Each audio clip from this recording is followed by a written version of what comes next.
There are parts of that summer I still think about, but not for the reasons you'd expect. It wasn't the work on the farm or the long, quiet evenings. Those I actually miss in a way. What sticks with me is something I can't really explain, even now, something that started small, easy to ignore, until it wasn't. I wish I could tell you I saw it coming. I don't think I'll ever forget the way it looked. Just a shape at first, barely noticeable out by the edge of the meadow as the light started to go soft and gold. The kind of light that makes everything feel safe, you know, like nothing bad ever happens when the sun's low and the fields glow like that. That's probably why I didn't pay much attention at first. I told myself it was nothing, just someone from down the road maybe checking their property line or seeing to some livestock. But it kept happening. Every evening, just as the heat of the day let up and the air cooled down, I'd catch that shape standing out there, still as a post, not moving, not doing anything, just there. I tried to tell myself it didn't bother me, that I wasn't the kind of person to spook over something like that. But deep down it started to get under my skin, the way it was always in the same spot, like it was waiting for something, or watching. I remember standing at the window, arms crossed, staring out longer than I meant to. The breeze would carry in the smell of cut grass, and the hum of the crickets would get louder as the sky turned pink and then purple. And that figure, always just at the edge where the tall grass started, never left until dark. I kept telling myself to let it go, but even now, I don't know why I let it go for so long. It started to change, and I don't know why I didn't see it for what it was. The first few times I could almost convince myself it was standing in the same place. Maybe the angle from the window made it look closer. But little by little it wasn't just at the edge of the meadow anymore. I'd glance out and see it near the big sycamore. Then the next night nearer still, like it was closing the distance in these small, deliberate steps, always stopping just where I couldn't ignore it, but still far enough that I couldn't make out any real detail. There was something about that slow approach that unnerved me more than if it had come running at me outright. It felt patient, intentional, like it had all the time in the world, and I was the one caught in its game without knowing the rules. I kept trying to brush it off, kept thinking maybe I was imagining it creeping closer, that maybe my eyes were playing tricks as the light faded, but I think I knew from the moment it left that far spot at the meadow's edge. Sometimes I'd stand on the porch, pretending to take in the night air but really just watching. I could feel that tight, heavy knot in my chest, the kind that doesn't let up even when you tell yourself there's nothing to be afraid of. The breeze would rustle the grass, the barn would creak, and I'd try to believe it was nothing. But deep down I think I was starting to understand that it wasn't going to stop coming closer. I wasn't even looking for trouble that morning. I just stopped by Mrs. Adler's place like I always did, checking in, swapping small talk. But the moment I saw her face, I knew something wasn't right. She tried to play it down at first, but I could hear it in her voice, that shaky edge she didn't usually have. Duke hadn't come back. That old dog, always loyal, always at her heels, gone without a sound in the night. At first I tried to tell myself maybe he'd wandered off, maybe age had finally caught up to him and he'd gotten turned around. But even as the thought crossed my mind, I felt this cold spread through me. Duke didn't just wander. He was sharp, set in his routines, and nothing on 2 legs or 4 would have kept him from coming when she called. That's when it hit me.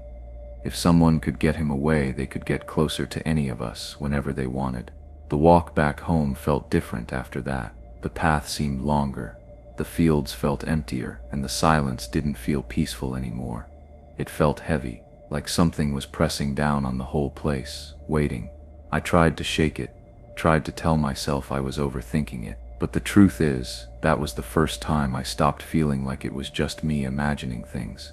That was the first time it felt real. I remember standing there that evening, hands clenched, telling myself I was done just watching. The figure had stopped at the fence line this time. Too close, way too close. I don't know what I thought would happen if I went out there. Maybe I believed, deep down, that I'd call out and they'd laugh it off, tell me it was all a misunderstanding, that I'd been working myself up over nothing, or maybe I just wanted to prove to myself that I wasn't scared. But the second I crossed the yard and started toward them, they moved, fast, faster than I expected. Faster than I thought possible for someone who'd been so still. They darted into the tall grass, and in a blink they were gone. No sound, no trace, just gone like they'd melted into the field. I stood there, breathing hard, my heart hammering, not because I'd tried to chase them, but because I finally saw it for what it was. This wasn't someone who wanted to be seen. This wasn't someone harmless. I remember staring out at the spot where they disappeared, the quiet pressing in on me, the evening light fading faster than it seemed to on any other night. I felt small out there, like the land wasn't ours the way I'd always thought, like I'd been fooling myself, thinking I had any control over what was happening. The next morning, I didn't waste any time. I needed something, anything, that would make this feel less strange. I walked over to Mrs. Adler's place, telling myself I'd leave with a simple explanation. Maybe a cousin had come to stay without me knowing. Maybe someone passing through had camped too close to the property line. Something boring, something I could file away in my head and stop thinking about. But when I stood on her porch and started to ask, I knew right away I wasn't going to get that. She looked at me like I was speaking another language, like she couldn't even picture what I was describing. No visitors, no family stopping by, nothing out of the ordinary. Just her, alone, like always. And the more I tried to fill in the blanks, the more I realized there weren't any blanks to fill. This wasn't some neighborly mix-up. There was no easy explanation waiting for me. I walked back slow, staring at the dirt road under my boots, feeling like the world had shifted in some small but permanent way. The land felt bigger somehow, emptier, like the safety I thought we had out here was more fragile than I'd let myself believe. I kept looking out at the fence lines, hoping to see something that would make it all click into place. But there was nothing, and that felt worse than anything else. It's strange how quiet it was right before, like the whole place was holding its breath. I was out near the barn finishing up, thinking about heading in, when the lights just went. Everything. The house, the yard, the barn, gone in an instant, like the world had blinked out. And in that thick dark, I felt this wave of panic that I couldn't reason my way out of. It was like the dark itself had weight, like it was pressing down on me. I fumbled for the flashlight I kept by the door, hands clumsy, heart already beating too fast. And then I heard it. The rustle, soft at first, then closer, the kind of sound you only notice when there's nothing else to cover it. When I finally got the light to work, I swung it wide and caught him in the beam. Thin, hollow-eyed, patches of hair, and that blade glinting dull and dark in his hand. He was looking at me like I didn't belong there, like I was the intruder. I didn't think, I just turned and ran, feet pounding the ground, the corn swallowing me up as I dove in. The sound of him behind me, that's what stuck with me most. Not his face, not the blade, but that rhythm of feet chasing mine, closing in. Every time I thought I'd put distance between us, I imagined him one step away. And even when it went quiet again, I didn't stop running. I didn't look back. I couldn't. When the police came, I think part of me hoped they'd find something that made sense, a reason, a mistake, something that would tie the whole thing up. But all they found was water dumped over the fuse box, enough to kill the power and leave us blind. No footprints, no trail, nothing that pointed to who had been out there. Just a mess of wires, a soaked panel, and a lot of unanswered questions. I stood there while they checked the yard, feeling like the world had gone hollow overnight. We did what we could after that.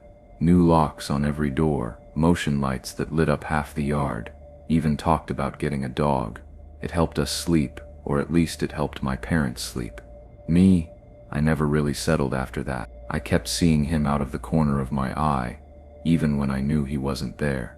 Every creak of the house, every shift of the wind through the grass set my nerves on edge. Leaving was the hardest part. I told myself they'd be fine, that they were safer now. But it felt like abandoning them, like walking away from a fight I wasn't finished with. And even now, in quieter moments, I'll catch myself staring out across fields or down empty roads, waiting, like part of me never really left that night behind, like part of me still expects him to come back. There are parts of that autumn I still think about, though I try not to. Little things, like the way the air smelled when I rode home from school, or how the light hit the cracked pavement just before sunset. Most of it blurs together now, except for one day that keeps coming back, no matter how hard I try to let it go. I used to tell myself it wasn't that big a deal, just bad luck, or me being stupid. But if I'm being honest, I don't think I ever really understood what happened. I can still see it in my mind, that stretch where the gravel shoulder met the cracked pavement, right before the old train tracks that hadn't been used in years. The afternoon light had that soft golden look it gets in early autumn, and I remember the smell of cut grass mixed with the sharp, dusty air from the fields. It was quiet, the kind of quiet that usually felt peaceful, but when the chain snapped, it was like all that quiet turned against me. The sound of the chain clattering down was so small, but somehow it echoed in a way I can still hear if I think about it. I got off the bike and just stood there, staring at it like maybe it would fix itself if I gave it long enough. I don't know why I didn't try to move right away. I think part of me didn't want to believe I was stuck, like if I waited, something would change and I wouldn't have to deal with it. The breeze tugged at my jacket, and I remember the hollow feeling that started creeping in. The road stretched out empty in both directions, and for the first time that day, I felt really alone. There was this heaviness in the air, like everything had shifted just slightly, and I hadn't noticed until then. I kept glancing down the road, half expecting to see someone, anyone, but it was just me, the bike, and the quiet. I should have started walking, I should have stayed on the road. But I didn't, and I don't know why that moment felt like a decision at the time, but looking back, it did. That orchard had always been one of those places we weren't supposed to go. My mom used to say it wasn't safe, that people got turned around in there, or that snakes nested where you couldn't see. I never really believed any of that. It was just trees. But that day, standing there with my busted bike and no good options, it felt different. The orchard was quiet in a way that didn't match the rest of the afternoon, and the rows of trees looked tighter together than I remembered. I kept thinking, it's just a shortcut. But even as I stepped off the road, I had this weird sense that I was doing something I couldn't undo. The ground felt softer under my shoes, damp from the rain a couple days before. The grass was longer than I thought it would be, brushing against my legs, and the smell of wet leaves filled my nose. It was cooler in there. The air felt heavy, like it was holding its breath. I kept my eyes ahead, telling myself I'd just go straight, easy as that.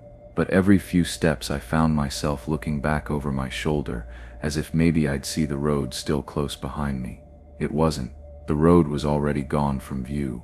I don't know why I didn't stop then, or why I didn't just turn around. Pride, maybe.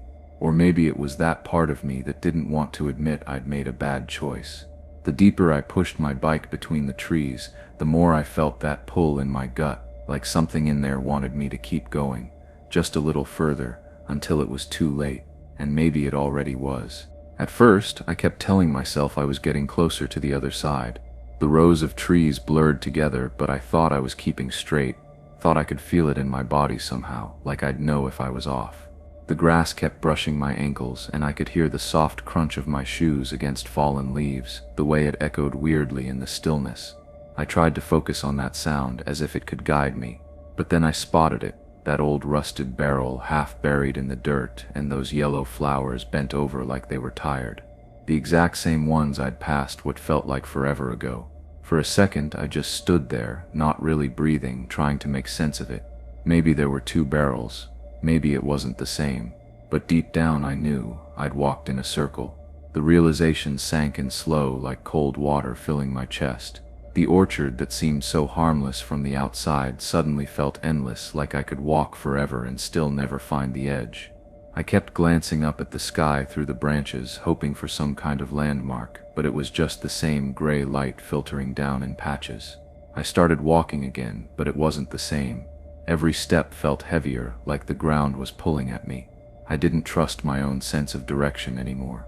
The space between the trees felt tighter, the air thicker, and I couldn't shake the thought that I wasn't alone in there, that maybe something was watching me, just waiting for me to lose my way. And I already had. At first, I barely noticed it. Just a soft shuffle, like dry leaves moving under something small, maybe a rabbit or a bird rooting around. But the more I walked, the more it kept happening. It didn't sound like wind, not really. There was a rhythm to it, like it had its own pace, and it didn't seem to care that I was there. Or maybe that was the problem. Maybe it did. I stopped walking, trying to listen harder, trying to convince myself it was nothing. And when I stopped, the sound stopped too. I held my breath, without meaning to, waiting for it, willing it to just be my imagination. But the second I took another step, it started again. Soft, but definitely there. It felt like whatever it was waiting for me to move first, like we were in some game I didn't know the rules to. I remember the way my heartbeat started to feel louder than my footsteps, filling up my head so I could barely hear anything else. I told myself not to freak out, that I was probably just being stupid, letting the orchard get to me.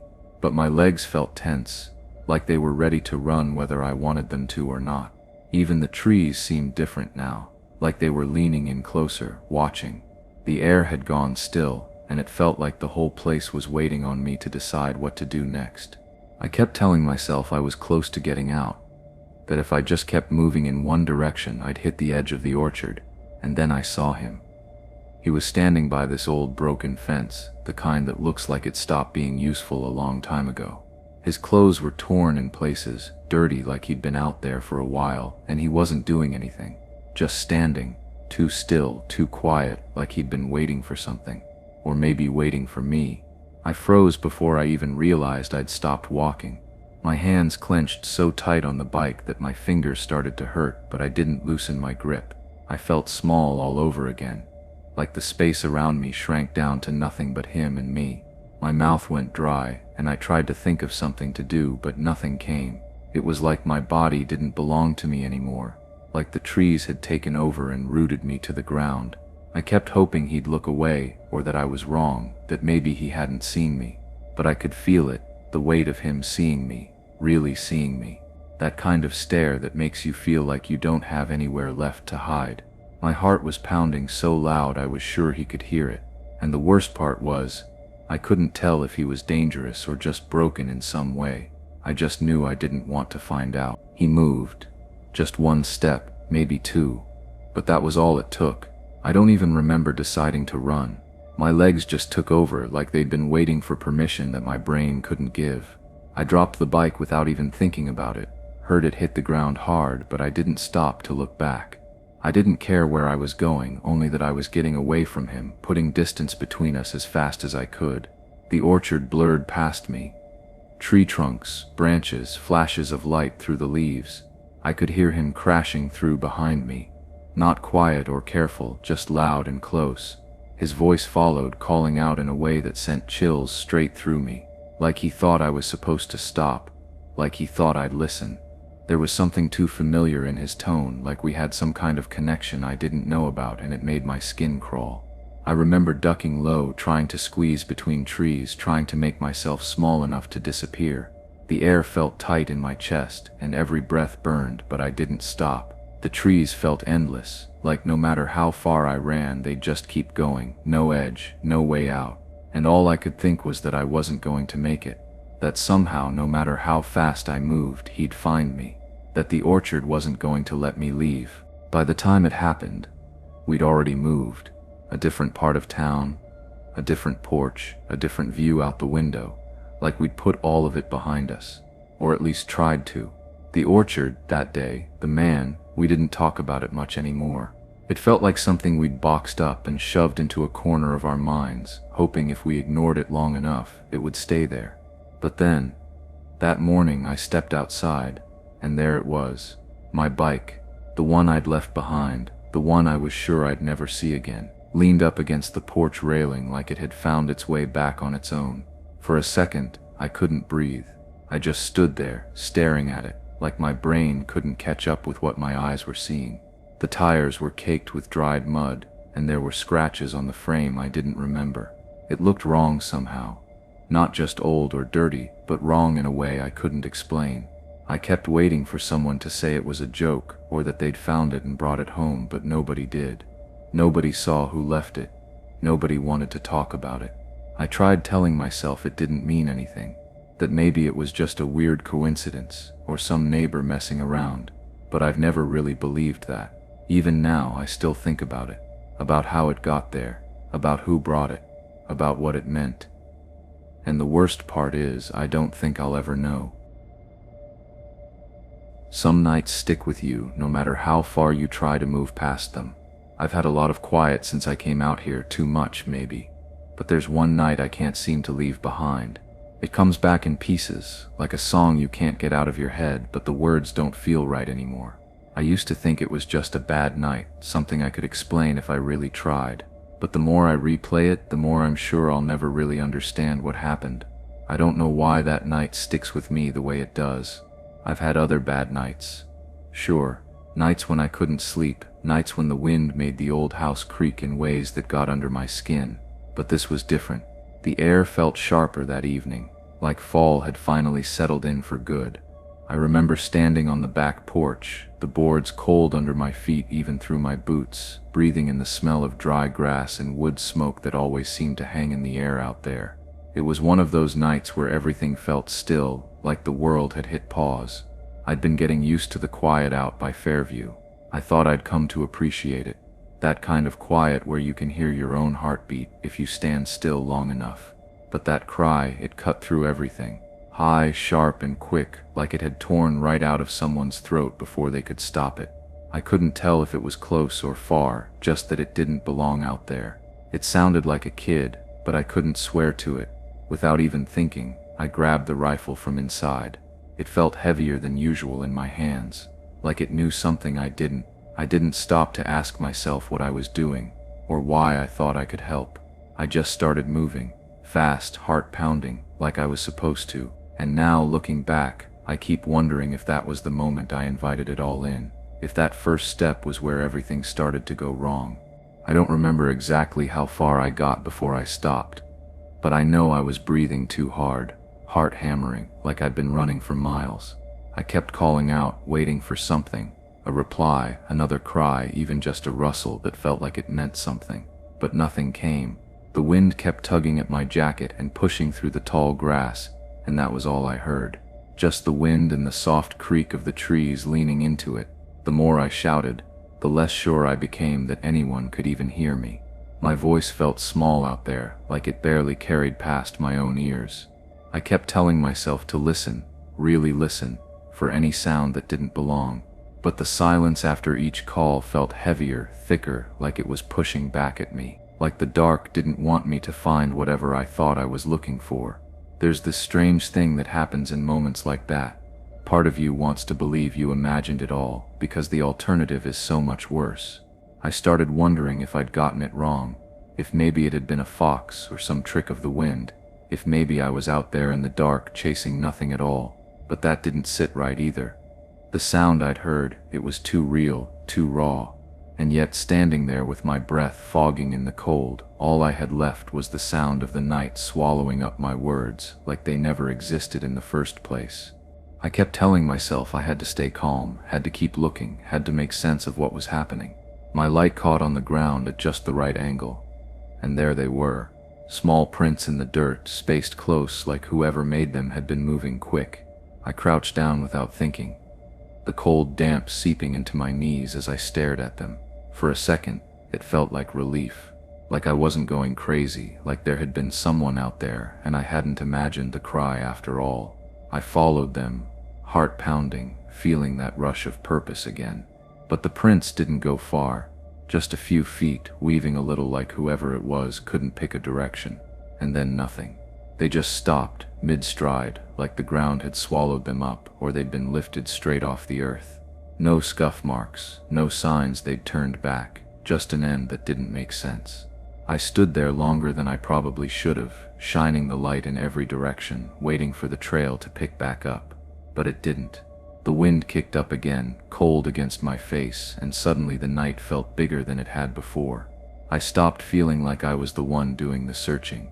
It felt like something was watching me now, like I was the one who'd wandered too far from safety.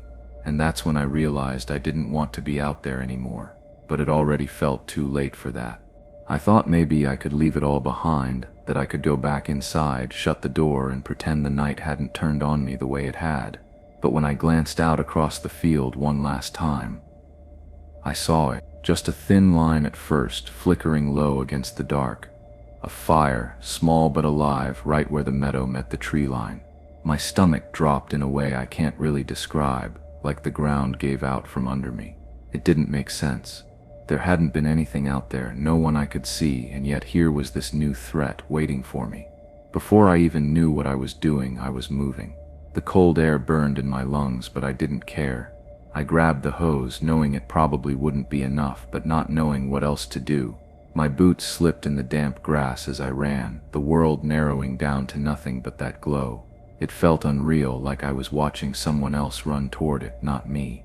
The fire hissed when the water hit it, steam rising up around me, blinding me for a second at a time. I don't remember how long I stood out there, soaking wet and shaking, watching for any sign that the flames might creep back to life.